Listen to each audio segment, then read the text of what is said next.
अस्सलाम वालेकुम नाज़रीन, मां आहियां शुएब अली उमरानी ऐं तव्हां ॾिसी रहिया आहियो BR टाइम न्यूज़। सभ खां पहिरियां शामिल कंदासीं हीअ रिपोर्ट।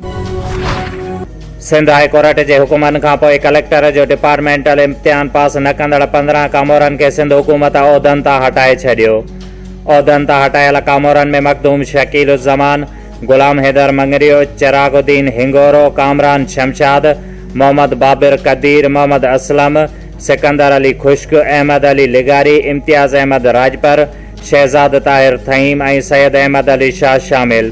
कामोरनि खे SNGADA में रिपोर्ट करण जो हुकुम ॾिनो वियो। वफ़ाक़ी हुकूमत जो 19 जनवरी ते इलेक्शन कमीशन जे आॾो PDM जे रथियल एहतजाज में का बि रंडक न विझण जो ऐलान। वफ़ाक़ी घरू वज़ीर शेख रशीद चयो आहे त सियासत रस्तनि ते अची वई आहे। फज़ुल रहमान इस्लाम ते ध्यानु ॾिए, इस्लामाबाद संदसि नसीब में नाहे। कानून वारे वज़ीर फारूक नसीम चयो आहे त कानून जे दायरे में रही करे एहतजाज करणु सभिनी जो हक़ आहे। कानून टोड़ियो वियो त कानून पंहिंजो दग पाण इख्तियार कंदो। सादिक ऐं अमीन जी जाली संद रखंदड़ सिलेक्टेड पंहिंजो ॾोह क़बूल करे वरितो। 19 जनवरी ते हिसाब वठण इस्लामाबाद अची रहिया आहियूं। नून लीग जी नायब सदर मरियम नवाज़ चयो आहे त 7 सालनि खां पेंडिंग में पयल ॾोह जो फ़ैसिलो थी वियो आहे। ॾोहारी चई रहियो आहे त वारदात हुन न पर संदसि एजेंटनि कई आहे। चांहि पाणीअ जो इंतज़ाम अभिनंदन लाइ बि कयो हुयो। ही त असांजा माण्हू आहिनि, इन्हनि खे पिज़ा न पर हलवो खाराईंदासीं। वफ़ाक़ी वज़ीर शिबली फराज़ चयो आहे त पीपुल्स पार्टी ऐं नून लीग पारां इलेक्शन कमीशन आॾो एहतजाज करण बदिरां फॉरेन फंडिंग जा दस्तावेज़ फ़राहम कनि। वफ़ाक़ी वज़ीर फवाद चौधरी चयो आहे त अपोज़िशन इदारनि खे तनक़ीद जो निशानो बणाए रही आहे।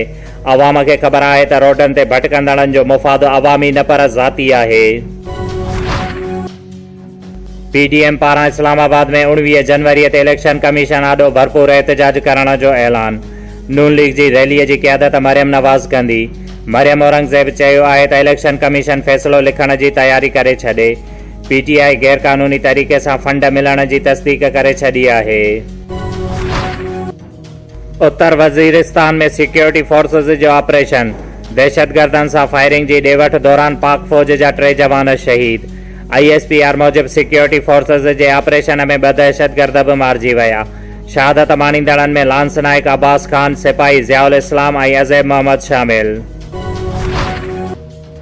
LOC ते भारती फ़ौज बिना जवाज़ फायरिंग, पाक फ़ौज जो 1 जवान शहीद। ISPR मूजिबि पाक फ़ौज जे जवाबी कार्रवाईअ में भारती बंदूकूं ख़ामोश थी वयूं। केतिरा ई भारती मोर्चा तबाह थी विया। क़ौमी असेंबलीअ जे अकाउंट्स कमेटीअ बिराट शीट जी जांच जो हुकुम ॾेई छॾियो। कमेटी चेयरमैन राणा तनवीर चयो आहे त बिराट शीट बाबति 19 जनवरी ते नेब ऐं ऑडिटर जनरल खां रिपोर्ट घुरी आहे।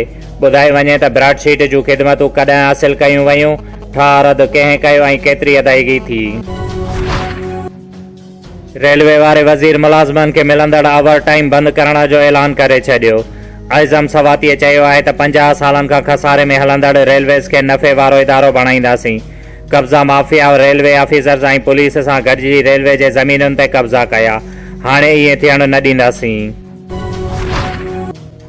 सिंध असेंबलीअ जे इजलास दौरान सूबे में गैस ऐं बिजली बहिरान ते बहस। आरिफ मुस्तफ़ा जतोई चयो आहे त सिंध में अॼु गैस जी खोट जूं दाहूं कंदड़ 2012 में सिंध जी गैस जी फराहमी घटाई हुई। सूबाई वज़ीर इम्तियाज़ शेख चयो आहे त ड्रिगी लोड शेडिंग करे अवाम खे परेशान कयो पियो वञे। सिंध जे वॾे वज़ीर मुराद अली शाह सां तुर्कीअ जे परॾेही वज़ीर जी मुलाक़ात। तुर्कीअ जे परॾेही वज़ीर पारां कराचीअ में ट्रांसपोर्ट वारे शोबे में सीड़पकारी करण ते दिलचस्पी ज़ाहिर। वॾे वज़ीर कराचीअ में वेस्ट मैनेजमेंट लाइ तुर्कीअ जी कंपनीअ खे कमु करण लाइ आछ कंदे चयो आहे त न रुगो सिंध पर समूरे मुल्क जो अवाम तुर्कीअ खे इज़त जी निगाह सां ॾिसे थो। तुर्कीअ जे परॾेही वज़ीर चयो त असां चाहियूं था त तुर्कीअ जा सीड़पकार कराची ऐं थर में सीड़पकारी कनि। भिरिया रोड लॻु ॻोठ सतपुड़ीअ भरिसां आमिर ख़ासकेलीअ जी धीउ 7 सालनि जी मासूम नींगरी हलंदड़ रक्षा मां किरी पई, जंहिं बैदि नींगरीअ खे भिरिया सिटी अस्पताल नियो वियो, जिथे नींगरीअ ज़ख़्मनि जा सूर न सहंदे दम धणी हवाले कयो। लाश घर पहुचण ते कोहराम मची वियो। NCHD जे उस्तादनि खे पको न करण ऐं पगारूं जारी न करण वारे अमल ख़िलाफ़ feeder teachers NCHD association Sindh Shaheed Benazir आबाद पारां अब्दुल कयूम सूमरो, अब्दुल गफूर बुर्दी, वली मोहम्मद मरी ऐं ॿियनि जी अॻुवाणीअ में प्रेस क्लब नवाबशाह ॿाहिरां एहतजाजी मुज़ाहिरो कयो वियो, जंहिं ते हुननि जो चवणु हुयो त असां 8,000 पगार ते ॿारनि जो मुस्तक़बिल रोशन करे रहिया आहियूं, लेकिन असांखे उहा पगार बि वक़्त सिर नथी मिले। गुज़िरियल 17 सालनि खां ॿहिराड़ीअ में शागिर्दनि खे तालीम ॾेई रहिया आहियूं, मगर असांखे पको नथो कयो वञे, जंहिं ते हुननि जो चवणु हुयो त असांखे पको करे पगारूं जारी कयूं वञनि, न त ॿी सूरत में बिलावल हाउस ऐं वज़ीर आला हाउस अॻियां धरणो हणियो वेंदो। आल पाकिस्तान वापडा हाइड्रो इलेक्ट्रिक वर्कर्स यूनियन जे मरकज़ी सॾ ते आल पाकिस्तान वापडा hydro electric workers union Shaheed Benazirabad जे वापडा मुलाज़मनि पारां वापडा खे निजकारीअ ख़िलाफ़ शेर मोहम्मद निज़ामाणी ऐं ॿियनि जी अॻुवाणीअ में ओल्ड पावर हाउस पुराणे नवाबशाह खां रैली कढी वई, जेका नवाबशाह प्रेस क्लब पहुती, जंहिं ते हुननि जो चवणु हुयो त निजकारीअ वारो फ़ैसिलो वापसि वरितो वञे ऐं ॾियारीअ ते कमु कंदड़नि ऐं कचनि मुलाज़मनि खे पको कयो वञे, न त ॿी सूरत में सख़्तु एहतजाज कयो वेंदो ऐं जॾहिं त अहिड़ो एहतजाज पटीदनि में पिणु कयो वियो। डिप्टी कमिश्नर शहीद बेनज़ीराबाद अबरार अहमद जाफ़र जे तरफ़ खां नवाबशाह जे सकरंड रोड 0 पॉइंट ऐं ज़िले जे ॿियनि मिलंदड़ रोडनि ते वधंदड़ हादिसनि खे रोकण लाइ उन्हनि रोडनि ते गाॾियुनि जी आमद व रफ़्त खे आसान बणाइण लाइ डिस्ट्रिक्ट हाईवेज़ जे ऑफिसरनि खे हिदायत कई वई। रोड जे पासनि खां बीठल ॿूटनि ऐं हद दख़िलनि खे फौरी तौर हटाए मिटी विझण सां गॾु ड्रेसिंग पिणु कई वञे। शोएब अली उमराणीअ खे ॾींदा इजाज़त। वधीक ख़बरुनि ऐं अपडेट्स लाइ ॾिसंदा रहो BR टाइम न्यूज़।